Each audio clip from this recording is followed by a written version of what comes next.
Peace. Ali, coming at you on behalf of SAliMyers.com. Okay, in this video, I want to let you know what you can do with your Ancestor Money Ash. Probably the most questions I get now, because I cover a lot of videos, wrote a lot of articles based on questions that I receive. But probably the question I get asked the most that I do not have a reference point is what to do with Ancestor Money Ash. If you're not familiar with Ancestor Money, I've done various videos and we've also written articles on SAliMyers.com explaining what Ancestor Money is. So if you're not familiar, I adamantly suggest that you go back and check that out. But in short, Ancestor Money is money that you burn at the altar for your ancestors. The theory is that the God or the ancestors are in a position where they still need things in the afterlife. So when you burn ancestor money, they're able to use that currency in the spirit world to get what they need. It also serves a purpose to minimize the debt that your ancestors left. According to Master Teacher Dr. Mitchell Gibson, Tybro.com, Tybro.com, he said that once a person transitions or dies, their debt, if they have any, gets trickled down to the living descendants, the living generation. So if you have a grandmother, grandfather, uncle, aunt, whatever, and they transition, their debt trickles down to the living ancestor, to you and your family. So when you look at different families, there's generational quote unquote curses where they seem like they can never, get their head above water.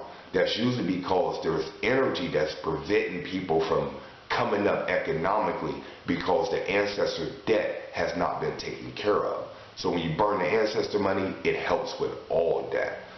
We have on my website, thirdeyeactivation.com. Click on Ancestor Money and you can purchase them from us. So what do you do with the ash once you burn it? There's a few things that you can do. Me personally, and if you're comfortable with this, you can do this, I just throw it away. I don't go through no elaborate ritual or ceremony. I burn my ancestor money and I just throw it away. So that's one thing you can do. Some people like to bury it in the earth and do some sort of ceremony. So if you feel moved to burn your ancestor money, and bury it in the earth, that's something you can do as well. Some people like to sprinkle it in nature. And I've seen somebody on Facebook in my group Subconscious Community, I believe it was Michael Anderson. He said that when you sprinkle your ancestor money on the earth, it's sort of like littering, So if you're not comfortable with that, you may want to stay away from that. But that's a good point, Anything you throw on the earth is littering. So that's something you want to be cognizant of, if you would. But, it's ashes, so it really ain't going to litter too much. But like I said, me personally, I just throw it away. But if you're not comfortable with that, bury it in the earth. If you're not comfortable with that, just sprinkle it. You can also put it in water, just anything that you are moved to. And that's one of the things I'm going to leave you with. There is no quote-unquote right or wrong way. It's whatever you feel that you're guided to do. Because what works for me, you may say, man, that's totally bogus. I'm going to go a whole different route, and there's nothing wrong with that.